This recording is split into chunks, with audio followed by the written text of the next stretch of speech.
Commentaire de saint Augustin sur l'évangile de Jean suite. Il était dans le monde et le monde a été fait par lui.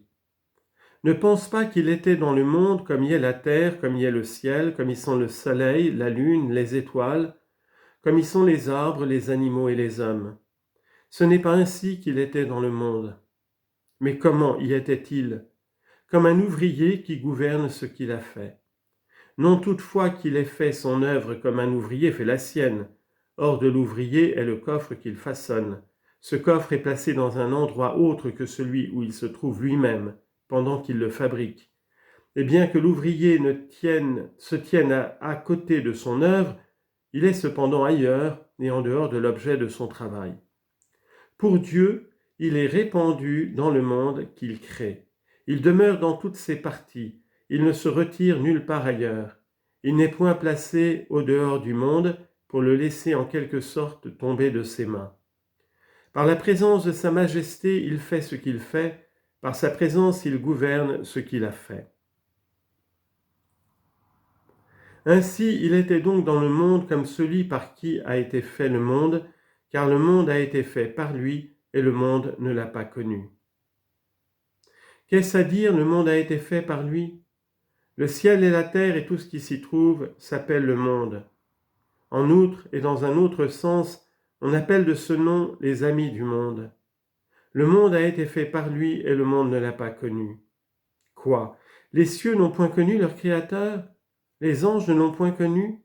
Les astres ne l'ont point connu, lui dont les démons confessent la puissance? En tout lieu, toutes choses lui rendent témoignage. Mais qui sont ceux qui ne l'ont point connu? Ceux qui, aimant le monde, ont été appelés de ce nom, car où se trouvent nos affections, nous y habitons par le cœur. Aussi, dès lors qu'ils aimaient le monde, ils ont mérité le nom du lieu où ils avaient fixé leur affection. Ainsi, lorsque nous disons « mauvaise est cette maison » ou « bonne est cette maison », nous ne jetons pas plus un blâme sur les murailles de la première que nous ne faisons l'éloge de la seconde. Mais en disant qu'une maison est mauvaise, nous entendons que ceux qui l'habitent sont des méchants. Et en disant qu'elle est bonne, nous voulons dire que ceux qui y demeurent sont des gens honnêtes.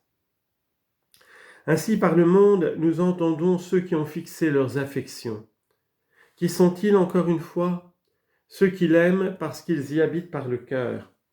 Car, pour les autres qui n'aiment pas le monde, leur corps est bien dans le monde, mais leur cœur habite au ciel, comme dit l'apôtre, notre conversation est au ciel.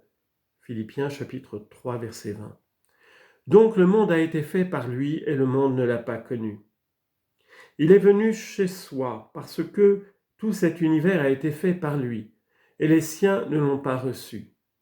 Qui, les siens? Les hommes qu'il a créés. Les Juifs qu'il a dès le commencement élevés au-dessus de toutes les nations.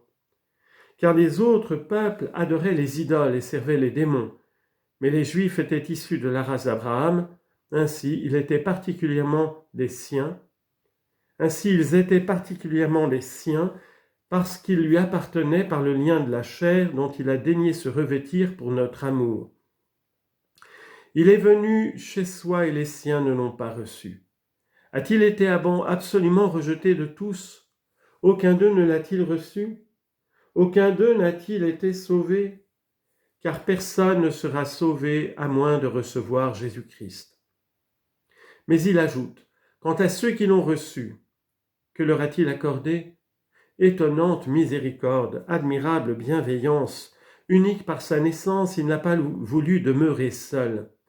Plusieurs n'ayant pas eu d'enfants, et l'âge où l'on peut en avoir étant passé pour eux, ils en adoptent, et par leur volonté ils se donnent ce que leur a refusé la nature. Ainsi font les hommes. Mais si quelqu'un a un fils, il en éprouve une joie d'autant plus vive, parce que celui-ci est seul appelé à posséder tout le bien de son père, et qu'il n'aura pas à partager avec d'autres son héritage, en le partageant, il s'appauvrirait. Il n'en est pas ainsi de Dieu. Le Fils unique qu'il avait engendré et par qui il avait fait toutes choses, il l'a envoyé dans le monde afin qu'il ne fût pas seul, mais qu'il eût des frères adoptifs. Pour nous, en effet, nous ne sommes pas nés de Dieu comme son Fils unique, mais nous avons été adoptés par sa grâce. Ce Fils unique est venu pour nous délivrer des péchés dans lesquels nous étions enveloppés et qui formaient un obstacle à notre adoption. Aussi a-t-il d'abord délivré de leurs fautes ceux dont il voulait faire ses frères, puis il les a rendus ses cohéritiers. Voilà en effet ce que dit l'apôtre, s'il est fils, il est aussi héritier, par la grâce de Dieu. Galates chapitre 4, verset 7. Et encore, héritier de Dieu, co-héritier de Jésus-Christ. Romains chapitre 8, verset 17. Il n'a pas craint d'avoir des co-héritiers, car le grand nombre de ceux qui possèdent son héritage ne peut en amoindrir la valeur. Il y a plus. Ses co-héritiers deviennent son bien et son héritage, et lui-même, il devient leur héritage à son tour. Écoute, voici comment ils deviennent son héritage. Le Seigneur m'a dit, tu es mon fils, aujourd'hui je t'ai engendré, demande-moi, et je te donnerai les nations pour ton héritage. Psaume 2, versets 7 et 8, et Psaume 15, verset 5. Mais lui, comment devient-il leur héritage ? Il est dit en un psaume, le Seigneur est la part de mon héritage et de mon calice. Psaume 15, verset 5. Puissions-nous le posséder, et puisse-t-il nous posséder nous-mêmes. Qu'il nous possède comme étant notre Seigneur. Possédons-le comme notre salut, possédons-le comme notre lumière. Qu'a-t-il donc donné à ceux qui l'ont reçu ? À ceux qui croient en son nom, il leur a donné d'être enfants de Dieu, afin qu'ils se tiennent attachés au bois qui doit leur faire traverser la mer. Et comment naissent-ils ? C'est en devenant enfants de Dieu et frères de Jésus-Christ qu'ils naissent, cela est évident. Si en effet ils ne naissaient pas, comment pourraient-ils être fils ? Les enfants des hommes naissent de la chair et du sang, par un effet de la volonté de l'homme et de l'usage de l'union conjugale. Pour eux, comment naissent-ils ? Ceux qui ne sont pas nés du sang, il entend par là le sang de l'homme et de la femme. Sang au pluriel n'est pas latin, mais parce que ce mot est employé au pluriel dans le grec, l'interprète a préféré l'employer ainsi à son tour, et par une expression moins latine au gré des grammariens, mettre la vérité au niveau des intelligences des faibles. S'il eût dit sang au singulier, il n'eût pas expliqué ce qu'il voulait, car les hommes naissent du mélange des sangs de l'homme et de la femme.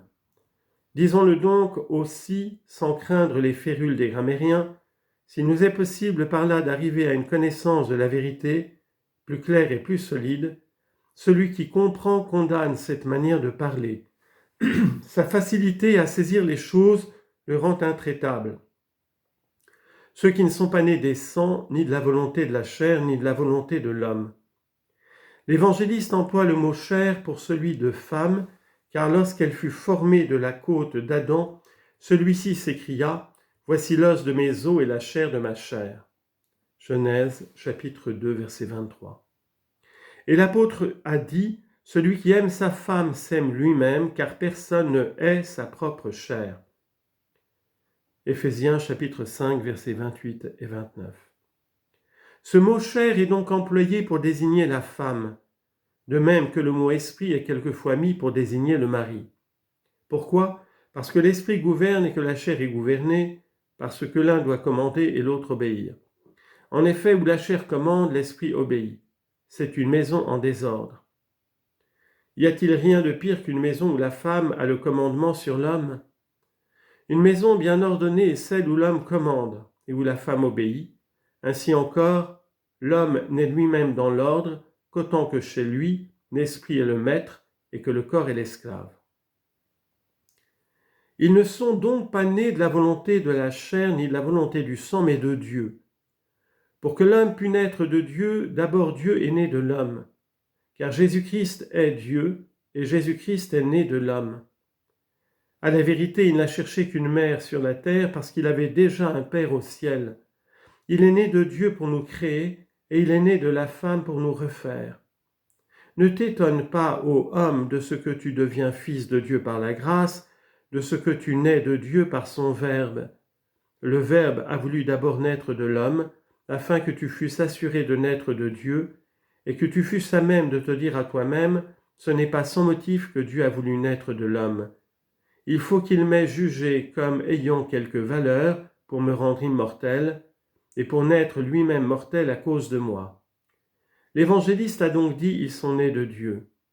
Mais afin que nous ne soyons ni étonnés ni effrayés de cette grâce immense en vertu de laquelle, chose presque incroyable, des hommes sont devenus enfants de Dieu, il veut en quelque sorte rassurer et il ajoute: et le Verbe s'est fait chair et il a habité parmi nous. Pourquoi t'étonner que des hommes soient nés de Dieu? Fais attention que Dieu lui-même est né de l'homme. Et le Verbe s'est fait chair et il a demeuré parmi nous. Le Verbe s'étant donc fait chair et ayant habité parmi nous, il nous a par sa naissance préparé un collyre pour guérir nos yeux et nous aider à apercevoir sa grandeur cachée sous le voile de ses abaissements. Le Verbe s'est donc fait chair et il a habité parmi nous. Il a guéri nos yeux. Que lisons-nous ensuite? Et nous avons vu sa gloire. Sa gloire, personne n'aurait pu la voir à moins d'être guéri par l'humilité de sa chair. Pourquoi nous était-il impossible de la voir? Que votre charité soit attentive et comprenez bien mes paroles. L'œil de l'homme s'était comme rempli de poussière ou de terre, et sa vue en était troublée. Il ne pouvait voir la lumière. On applique le remède sur cet œil malade, la terre avait fait son mal, on met de la terre pour le guérir. Car tous les collyres et tous les médicaments pour les yeux ne tirent leur vertu que de la terre. La poussière t'avait aveuglé, la poussière te guérit. Ton aveuglement était venu de la chair est venue ta guérison. L'âme était en effet devenue charnelle par le consentement qu'elle avait donné au désir de la chair, et parce qu'elle avait crevé l'œil de ton cœur. Le Verbe s'est fait chair et le médecin t'a préparé un collyre, et parce qu'il est venu afin d'éteindre en sa chair les vices de la nôtre, et tuer notre mort par la sienne, il s'est fait en toi, et ainsi, le Verbe s'étant fait chair, tu peux dire que nous avons vu sa gloire. Quelle gloire? Quel fils de l'homme est-il devenu?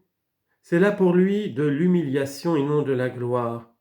Mais jusqu'où s'est porté le regard de l'homme une fois qu'il a été guéri par la chair? Nous avons vu sa gloire, dit l'évangéliste, sa gloire comme Fils unique du Père, plein de grâce et de vérité.